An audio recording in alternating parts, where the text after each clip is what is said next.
Alrighty, howdy ho folks. Multiversal Medium here for another episode of Silent Hope. Last time we left off, well, we were exploring the newest biome, the destroyed castle, and it was feeling very endgamey, which feels weird considering, like, could have sworn we had one more biome before endgamey stuff. But just gonna have to wait and see how this basically goes when we get to the 29th floor. The freaking size of this biome is nearly double the earlier biomes. Nearly double. I think it is double the ice biome. I think the ice biome was like 16 floors. Actually, no, that's not double. That's stupid of me. It's 29 floors. Come on, man. Learn math. Why'd I learn math? That's freaking number stuff. Screw that. Why do I need to know numbers? There's only like 10 base numbers. Because we use tenfold freaking numerology. And now I'm weirdly getting into freaking Dread Delusion.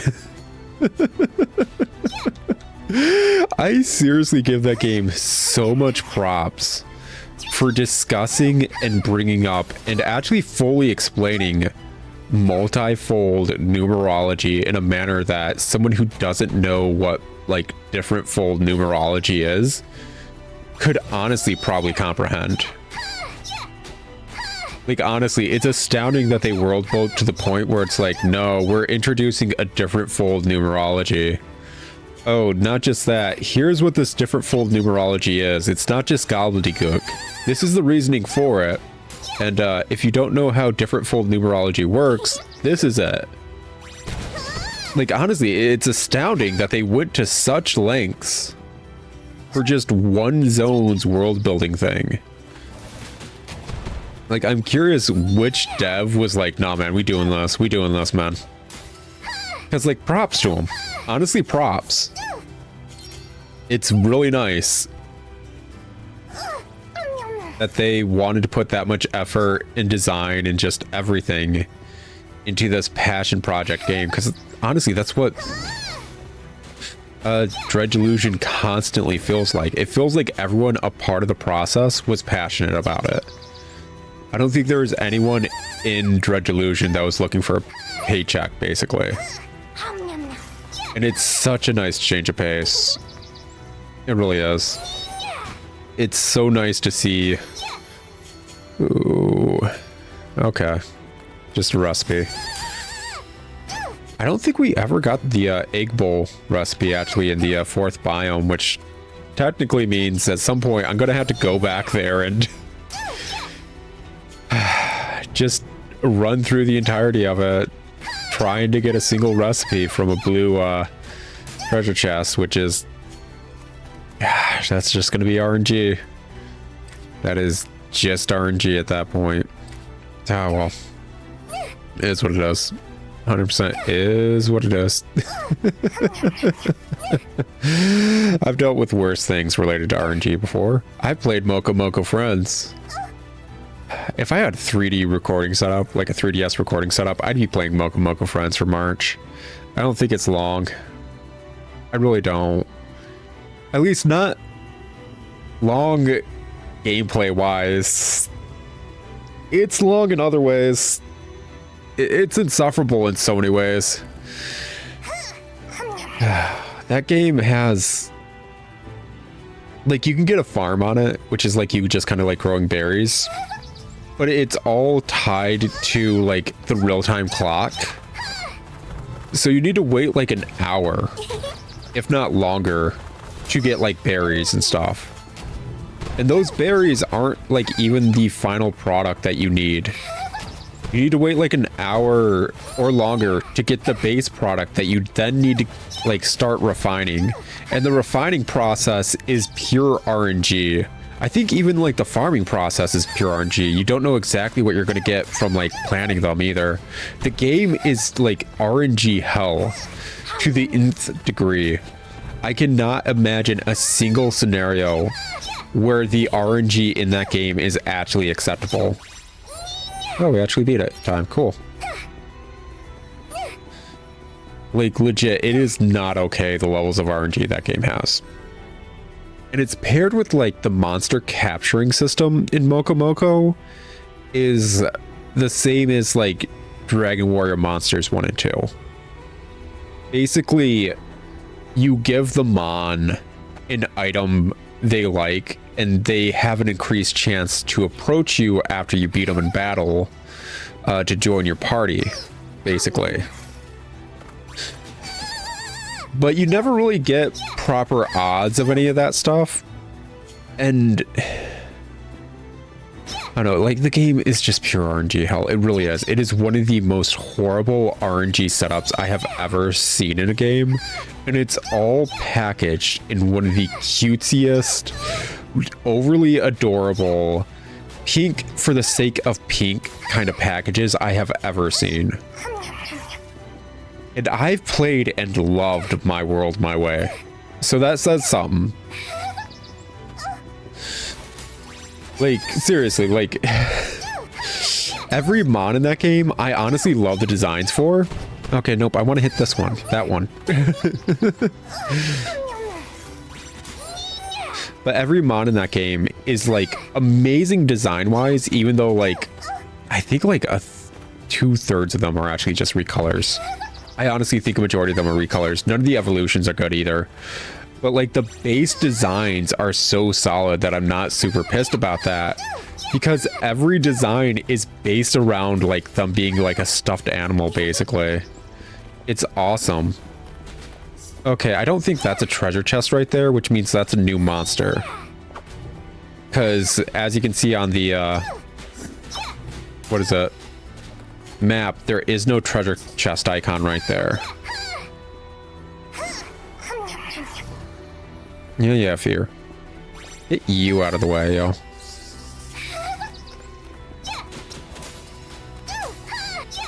Just don't want to accidentally trigger it, because those, like, mimic mons can run away. So I want to get my buffs going. I want to get this going. One attack. Yeah, okay.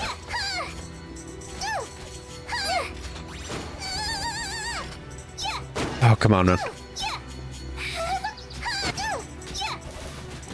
Yeah, they can outright disappear.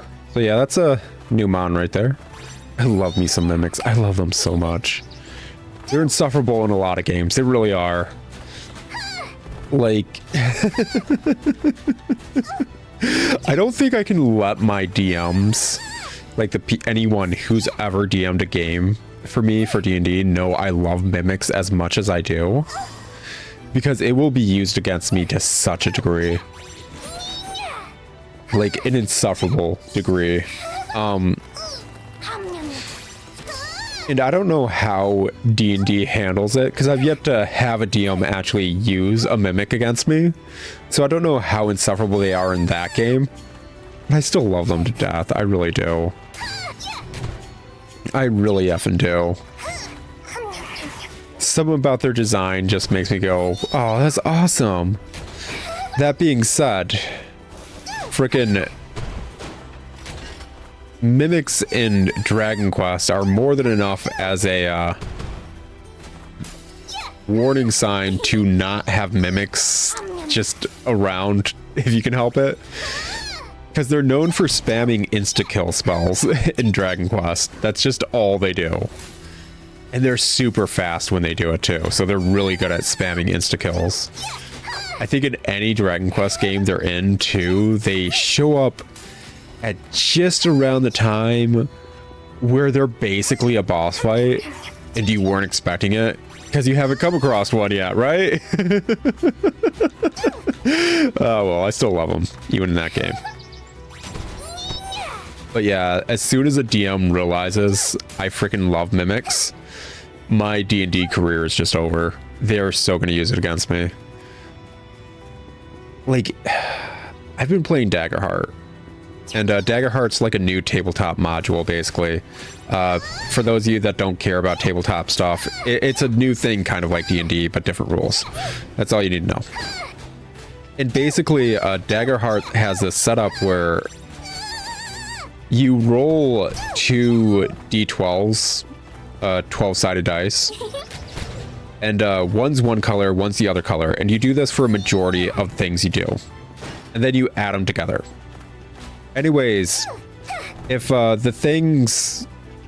dice you rolled, if one was higher in a color you liked, and you already told the DM, yeah, that's the one I like, you quote-unquote rolled with hope. What that equates to is you get a resource for your skills and other stuff you may be doing in the game. If it rolled in the other color dice, it's known as rolling with fear, if basically like the higher roll was with the other color dice. What that equates to is the DM gets a resource to do various things. Sometimes in the action you just did, he'll use it. Sometimes he'll just bank it for when you're in a boss fight. Now, the DM's noticed something very specific about me when I've been playing Daggerheart with him. Because I've had a few sessions at this point, and you know, it's fun, it's whatever.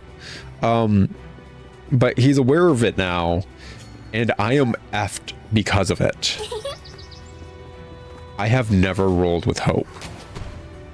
I have rolled so many different times, and I have only ever rolled with my fear dice being higher than my hope dice.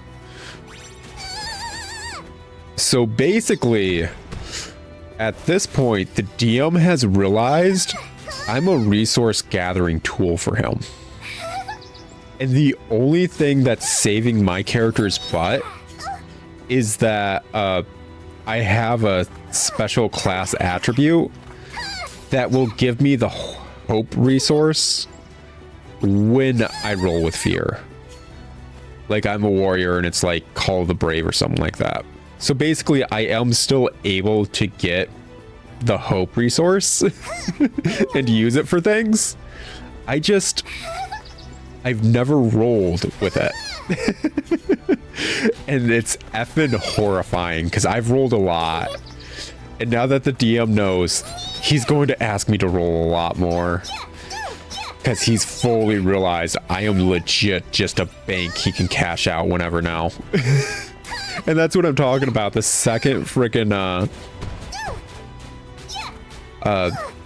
anyone realizes I have such a freaking love/passion for mimics, they're gonna put it in there to F with me and mess with me, and it's just gonna be like, oh no, I don't know if I'm okay killing this little buddy, and like I'm gonna try to take it with me, and the second I take it with me, it's going to be a bad idea for the entire party. Like 100%, I will be dooming the entire party by doing that. You know what I'm still upset about too, though, related to mimics? The Dragon Quest Monsters 3 Dark Prince DLC from Mcdonald's that never came out in any other state. Basically, it had 3 mods that were based on McDonald's like foods that were added when you entered a code that you'd get at participating McDonald's in Japan, basically. And it would let you capture them, battle with them, so on and so forth. And they were just based on McDonald's foods, all that fun stuff. Well, it never left Japan. So the only way for people outside of Japan to get them would be to buy a code from someone selling from Japan, which is already effing absurd. I hate that so much. This happens a lot with Dragon Quest based frickin' any sort of event, basically. I think the only event Dragon Quest Monsters got in the US ever was for Dragon Quest Monsters Joker 2. Okay, we can't have fear with this many enemies, guys. We can't be doing that. But for Dragon Quest Monsters 2 or Dragon Quest Monsters Joker 2, basically, no, get over. Stop running away. Stop running away. Stop running away there. Gosh dang, girl. Like, at least the bats stay on you. If I was able to kill that one enemy quicker, I may have actually finished this in time. Whatever. Oh, nope. Definitely wouldn't have. Okay, never mind. Anyways, they had a code, like, it's a mon collecting game. If you frickin' have done an event thing for Pokemon, you know basically what this equates to. So they had a code for Dragon Quest Monsters Joker 2 at frickin' GameStops or whatever that you could grab, and it's like, oh yeah, you get this really, you get the chance to catch this really tough monster that would be really difficult, or you can only get via this event. I can't remember which sounds cool or whatever, but that's the only one we ever got. Meanwhile, in Dragon Quest Monsters Joker 1, there was events for it, like event mons, and you're not able to fill out your compendium basically whatsoever if you don't have this event mon. So Joker 1 has you befriend like this one mon that you travel through the entire game with, and the plot they're trying to do is kind of like the main plot, so you're basically helping them, and as they move forward they transform into different forms, but all their forms are like child forms. Well, if you got this event mon, you could fuse it into any of their child forms and they'd become the adult form version, which would fill out your compendium, so on and so forth. Guess what we never got in the US? A means of getting that event mon. So yeah. Anyways, to circle back to what's happening in Dragon Quest Monsters 3 Dark Prince. These McDonald's mons aren't in your compendium until either A, you use this code, or B, you fight someone online who's using these mons in their team. And now if you fought that person online, you will never fill in your compendium. It's impossible. You needed the code to get those mons. And you're just SOL. It's such a bad design. It's honestly BS.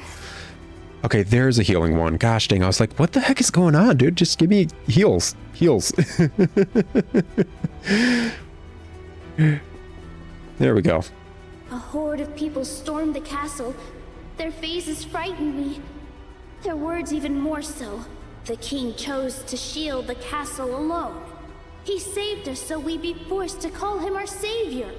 In truth, he enjoys watching us suffer like this. I couldn't believe any of their awful accusations.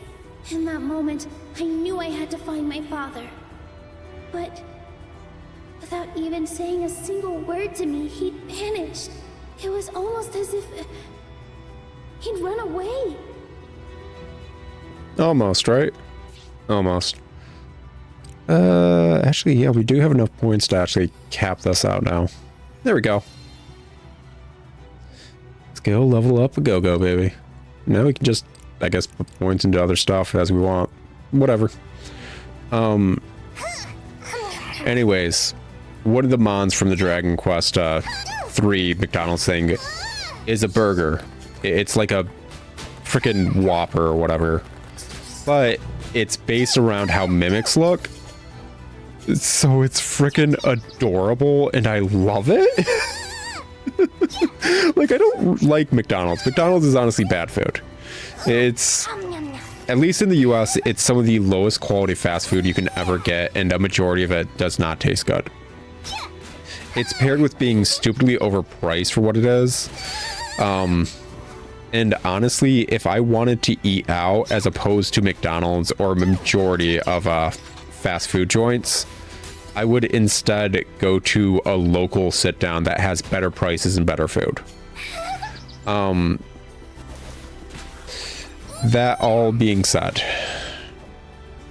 I know in other countries, fast food places have something known as standards. I don't know what that means exactly, but I have been told other countries have this thing known as standards. Honestly, somebody from another country is going to have to fill me in on exactly what that is. They also, like, I've heard that the prices in other countries are cheaper than the US, and that, like, the staff in the other countries get paid living wages. I think it was called living wages. I actually had to ask someone what that meant, and it's basically, oh yeah, since they work in a job, the minimum wage that they get paid is enough to survive on.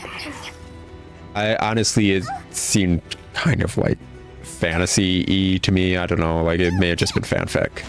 Anyways, I know the food's supposed to be acceptable in other countries, and they have like proper portions and everything. It's weird. It's weird. I don't know how fast food in other countries really are. It seems like a bunch of lies. I'd have to visit other countries to see what the heck they're talking about. That being said, if we are talking about McDonald's menus, and like, honestly, I feel like this way about basically any menu, because I just said I don't like McDonald's. I don't. That doesn't mean I can't find something on its menu that I do like. Is that another Wooly? Oh, wow. Wool regard, like Blue Kazoo? Anyways, since I can find something on it, have you guys tried McNuggets in the US in a hot minute? And I know what a lot of you are probably thinking is like, that's like a kids menu thing. Why the heck would I get McNuggets? And it's like, dude, there's a reason they sell freaking 50-piece McNuggets, not gonna lie. So, seriously, try it. Try McNuggets for the first time in a long time from McDonald's, and you will realize it's one of the only decent foods on their menu, at least in the US. And I think it's partially due to the fact, like, the US doesn't have a other easy means of getting karage fried food in general, much less karage fried chicken. And what I mean by that is, if you look at McDonald's chicken nuggets, you should be aware that they're different from a majority of other places' chicken nuggets. And that's how they fry them and make them. And honestly, it's a great way of frying and making food. I've made up that kind of stuff with my fiance before. It's effing delicious. But how majority of people would only be able to get that is a McDonald's, honestly, or be a proper like Asian restaurant near them that depends, like, honestly, it depends if people are willing to try that stuff, because it's good. It is always good. But weirdly enough, McNuggets are solid. I don't know why. Burgers at McDonald's, disgusting. Some of the most salted, overdone meats I've ever had. Like, nothing is really redeeming that stuff. It's bad. Fries, garbage. Absolute garbage. Like 100% garbage. Do not get McDonald's fries. Like, I know some of you guys are weirdly nostalgic for McDonald's fries. The nostalgia you had for them is gone. It's dead. Some dude who like bought McDonald's years later, because it's shifted hands a few times, I think. I don't know, like some CEO dude, like he had heart issues at some point, and he blamed it on McDonald's fries, so he completely cut out all the sodium and like basically seasoning for McDonald's fries, when it was actually just due to the fact that he was an old ass like effer. Basically, he's just an old dude and he had like health problems, but he blamed McDonald's fries instead for his health problems. So yeah, McDonald's fries effing suck.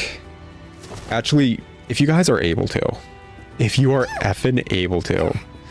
So there's two places that have amazing fries, and one place that has decent fries depending on how you like fries. So the decent place depending if you like it. Taco Bell's taco seasoned fries are actually pretty decent. They're good. Why is that? Well, it's in the name. They seasoned it with their taco seasoning. Is Taco Bell's taco seasoning good? No, not really. But like, let's be effing honest. Potatoes properly seasoned with any proper seasoning are usually pretty bomb. So like, the taco seasoned fries from Taco Bell are decent. They're better grade than a majority of other places' fries. Now, if you want good fries, and it's just like impossible to deny the fact they good fries, the easiest you can do is Rallies. Rallies, Checkers, it's got 2 different names depending on where you're at. And it honestly just... I'm not talking about the frozen stuff. Do not get frozen fries. If you do have to get frozen fries and make them up in the oven, put them on an aluminum foil sheet. Add butter and seasoning before you start it to get them to crisp up. Otherwise, they're going to taste like garbage.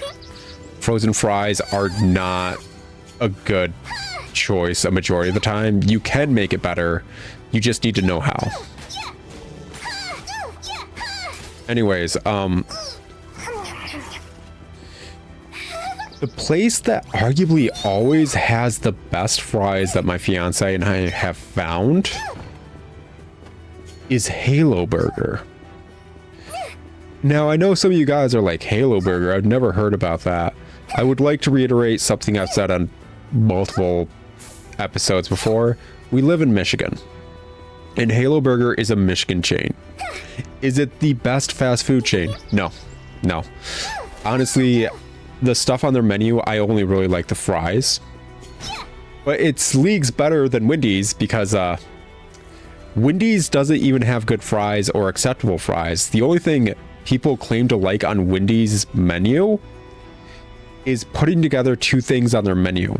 The only thing I've ever seen anyone ever suggest from Wendy's is grabbing their Frosties and dipping fries into it.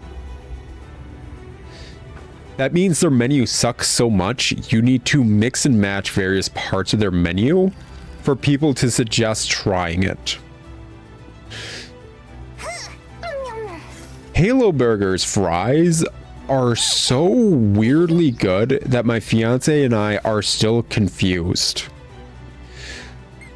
And all we can come to the conclusion is that because it's not in their other fried products, but the good flavor isn't seasoning on them.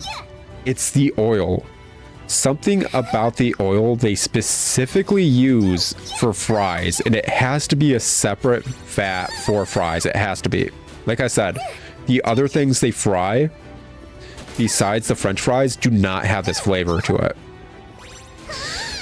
Is effing divine. It's good. It is effing good. We have never gotten fries from freaking Halo Burger and been disappointed. Not once. Not a single effing time. And it's so weird because, like I said, Halo Burger's a local... It's a thing from Michigan. It's kind of like Myers. Because, you know, well, every state kind of has its own kind of thing. But also, since we're on, like, the Canadian border, we get some weird things occasionally. Every Halo Burger I drive by looks like it's been abandoned for like 5+ years. You guys have always, like, online have been giving Arby's all this crap, like, who eats at Arby's? And it's like, you guys haven't tried Arby's, have you? Not a single one of you who's complaining like that has ever tried Arby's. Arby's has like a lot of good stuff almost all across its menu. But Arby's, like, has people who have tried it and like it, so they go there regularly and stuff. Halo Burger also has that, but all while looking like it's destitute and unmanaged and nobody's inside the building when you order it. Like, Halo Burger looks like a fast food joint from an SCP story, where it's like this abandoned fast food place is still giving out food all the time, and it's some of the best food I've ever had, but the doors are always locked, the lights are always off. I have never seen anyone working there. There are no, like, vehicles in the parking lot. I've never seen movement inside, and I can never make out the face of the individual who handles my card or hands me the food. That is what Halo Burger is like. Like, as far as I'm aware, it's a liminal zone that doesn't actually exist within our space-time. We're just getting like a brief... Oh gosh, dang it. Why did one of the homing things go for them? Out of all of them. Like, seriously. Aiming is such a B in this game. Okay, I did take it down before I left. Anyways, like, that's just what Halo Burger has always been as far back as I can remember. And it's like, how is this place still in business? Anytime I go to, like, the drive-thru for Halo Burger, it feels like I'm the only person that's been there in years. Everything looks destitute and run down. They have... one of the, Halo Burger places near me did close the past few years. And obviously my fiance and I were actually bummed because we'd go after like work or whatever, and whoever was driving, we'd go into like Halo Burger drive-through and just pick up fries because it was good. It was always good. You freaking roll up with Halo Burger fries at your freaking workplace and you start handing them out to people. People freaking like consider you the next messiah. They are amazing. The other stuff on their menu, like I said, I don't like. But that one closed down. Whereas the other one, which is on one of the busiest streets in this area, like it is like freaking shopping central. It is one of the busiest streets. It looks abandoned. They have a sign out front that says, "We're open." And occasionally you'll see someone driving through it to pick up something. And I'm just hoping it's fries. But 100% it feels like a weird SCP liminal space. Like it deserves that kind of story.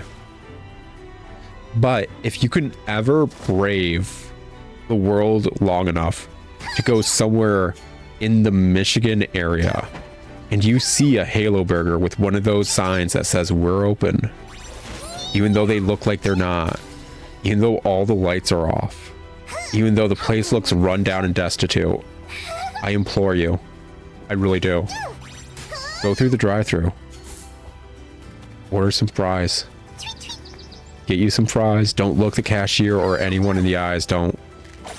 They'll see you if you properly look at them. Do not do that. And just munch on those fries. They're delicious. There's nothing as good as those fries. No other fast food joint has had fries as good as Halo Burgers as far as I'm aware. You just need to luck upon a rift in space-time to come across a Halo Burger is all. But it's worth it. It's 100% worth it. It's 100% worth possibly losing your entire existence to the nowhere space betwixt realms for those fries. 5-star review on Yelp. 100%. Some people swear by like their olive burger or whatever. It's not for me. I don't like olives. That's the long and short of it. Fries are great. I'm not a fan of olives.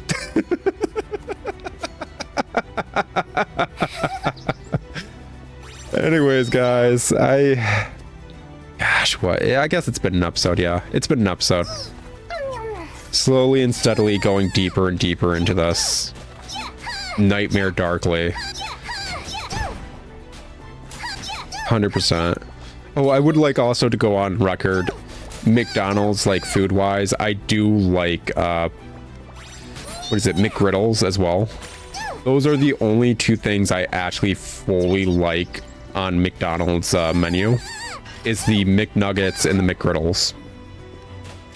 And I do occasionally go for a burger simply because I want to put food in my face that is as disgusting as I feel right then and there. And that's the only time I'll have a McDonald's burger, is when I want to eat something as disgusting as I in the world feels in that moment. And I think that's the only thing that's keeping McDonald's alive, is a bunch of people who are super depressed and drunk or high or just so down on their luck, and they're like, the world's horrible. I want to eat something just as horrible as the world. And that's a McDouble. Anyways, I'll talk to you guys later. But until then, it's been fun. And I'll see you all in another episode of Silent Hope. Ciao.